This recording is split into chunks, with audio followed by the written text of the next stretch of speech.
Hello, I am Carlota and I am the host of this podcast. Product Marketing Stories is the first French podcast dedicated to product marketing. Every week, listen to an episode where product marketers, but not only, share methodologies, tips, and concrete learnings so you can apply them in your daily job. The aim of this podcast is to make product marketing understandable and accessible to the French tech ecosystem. In this episode, I sit down with Maja, go-to-market expert and author of the bestseller book Go-To-Market Strategist, to break down the 7 go-to-market motions and how to choose the right one for your business. We cover the 7 go-to-market motions and what makes each of them unique, how to build systems to scale your go-to-market strategy efficiently, the key factors to consider when selecting the most effective motion, and why most companies struggle with go-to-market and how to avoid common pitfalls. If you want to refine your go-to-market approach and make it truly scalable, this episode is for you. Hi Maja, I'm so happy to be with you today on the podcast. How are you? Hey, hello, Carlota. Thank you so much for inviting me. It's my very first time to record a podcast for French-speaking audience, so hope to bring a couple of interesting insights to you guys. Can you present yourself to the French PMM community? Yes, but not in French. So, hi, my name is Maja Voje. For the last year or something like that, I have been very intensively talking about go-to-market. After launching my best-selling book, Go-To-Market Strategist, things have been wild. So, I have been around Europe, working with a lot of companies from the US as well. And I'm just tackling these problems, how to get to product market fit, and later on, how to scale, how to grow your company. And you were talking about the systems. Can you go a little bit deeper on that? Okay, I'm trying to make a really cool quote, but I'm totally not there yet. The whole idea is that the processes that we are building today will be a pillar of our company's future. I know it's not catchy yet, but I think the idea is really powerful. So how to create these systems that will enable us to work better in future. And when it comes to go-to-market motions, ways how we can get customers, there are 7 that I typically define, but then from the organization to another, we can change it and tweak it a little bit. So the first one is inbound. Inbound is naturally you creating content, preferably in the channels where your target audience is, and getting leads, aka organically. The second one is outbound. Outbound is to these days, I think, still severely undervalued because it's just awkward to do. I don't know how to tell you, but we have fear of rejection, and then what about if people are going to think that I'm an idiot if I just write to them?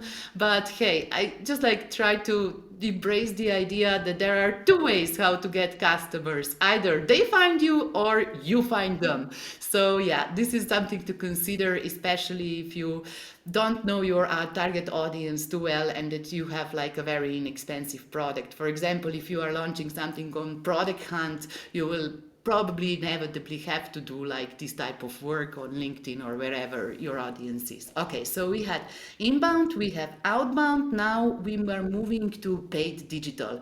Paid digital is something that I started to work in post-product market fit in my business. So after I knew that I have a very nice, repeatable and sustainable business, but some people even do it in earlier stages. So I had a team that was doing a symptom checker for medical symptoms, and they just got first 1,000 users by putting $200 in Google Ads because there was so much volume for it, right?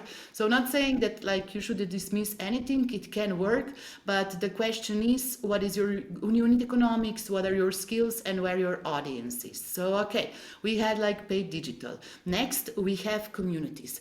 The more technical the product is, usually the communities are even more important. So for example, when we have developer tools or something like that, it's incredibly important to just be on GitHub, to be present on those platforms, because this is where target audience is and they have ad blockers, so you cannot really buy their attention. So yeah, this is community element. Also in some enterprise spaces, a lot of decision making is done through enterprise communities, so definitely something which is not this super scrappy startup environment. Then a lot of my clients in software as a service space are betting on account-based marketing or account account-based sale in the next year. So the difference from outbound to ABM in a very simple word would be, okay, I'm trying to, in outbound, find 5 people who will buy something for me. For that, I will probably have to send like 1,000 emails, and let's hope for the best. I can define ICP a little bit, but I still need to produce like massive volume. But if we go to account-based marketing and sales, this is like, I really want to work with Carlota.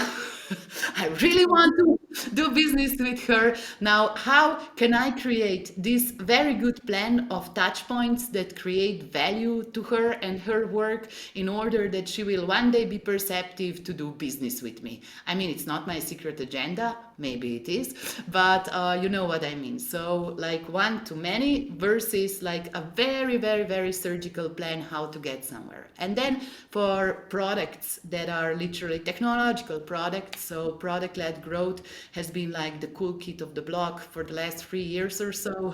The idea is luring. I mean, it's very, very tempting that people who use product would, just like through growth loops or any sort of other mechanism, attract new users to your product and even upgrade to like larger options. But still, if you are so early, if you are just starting out, you will still need to acquire those first users with different methods. So it can be a goal, but it's rarely the case that you can just like bet that something will go viral just because you like it so much. You have to see good retention and good evidence. And is there a last one? Partners, I think it is. Partners is something that we forgot to mention beforehand. So sometimes when you have, let's say, a more delicate geographical market where you cannot really do servicing like with Schneider elevators or with some sort of printing software, when you need a local partner for implementation, for example, partnership can be like a super important channel. And even for software, right? Because some of the software clients that I'm working with, they work a lot with agencies, and they are marketing to agencies as partners, and then agencies find the end customers for their, let's say, analytical or ad optimization programs. So it's definitely something that I think comes at a later stage in most cases, because you just need traction, right? Who wants to be a partner of a product prior product market fit if you don't have any case studies? That's a little bit more delicate. So can we sum up what are the 7? You talk about the inbound, the outbound, the paid, the ABM, the growth, and the partners. And community. Quick break to present you Apronite. The 2 biggest challenges I hear from product leaders are 1, how to pursue growth without losing focus, and 2, how to make the product vision a reality the fastest way possible. But as you know, resources are increasingly limited in the tech industry.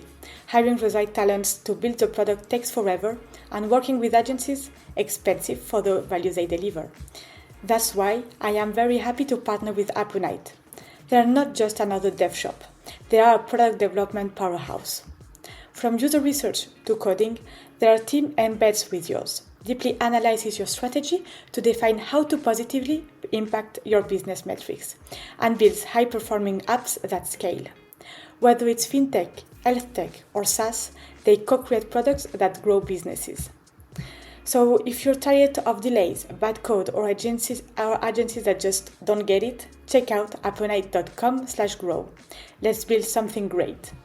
Let's go back to the discussion now. The last question on that, Maja, is how do we choose them? Like, should we try a little bit of all of them and see what is the traction? Is about the instinct? How do we do it? Please don't select all of them and do a little bit of this, a little bit of that, because you will never create a critical mass, right? Whenever you are testing new channels, you need to, first of all, be good at them and stick around for at least like 2 to 3 months. That's you see the realistic results. Imagine like if you are launching a new meta campaign, so you need to spend at least like 2,000 euros in order to get like a healthy traction. It will be impossible possible to just like test with 50 euros in the year that we are in, whenever you're listening. So yeah, this is something that requires more work and more resources, 2 to 3 months to test it. Now we do have some rules. How do we make this decision making? The first one that we need to know is, where is your customer? If you don't know where is your customer, just ask them. I mean, where do you find information, inspiration, education in this line of products, and you will easily grasp what the landscape is. You can do this via email, interviews, or even in social media groups. So no excuses, definitely do it. The second one is what competition is doing. So with some channels, for example, we often see this with paid search. The competition is just like ludicrous expensive keywords, and you can just like not break through with your budget. So that's probably not the right bet for you. You must rely on less saturated channels and a little bit more subversive channels. So it's very important to consider the competition element as well. Then everybody has some strengths, what we are good at, naturally good at. Maybe like a person is very charismatic and they can do video. Maybe a person is very technical and they can build like cool site apps and cool engagement mechanisms, right? So play on your strengths, always the winning strategy, and on enemies' weaknesses. So that's a very good one as well. And last but not least, you need to understand the realities. How much does something cost you, right? And what your unit economics are. So for example, I was just like preparing an outreach campaign today with a new tool that I'm testing, and we had like 3 options. Which products would we want to go and like test through outreach? The first product was just like 500 euro worth. The second one was 5,000. And the third one was something approximately 10K. So just like from the numbers that we understand, that still like with paying the software and paying like work, it would cost us at least $150 to acquire a lead.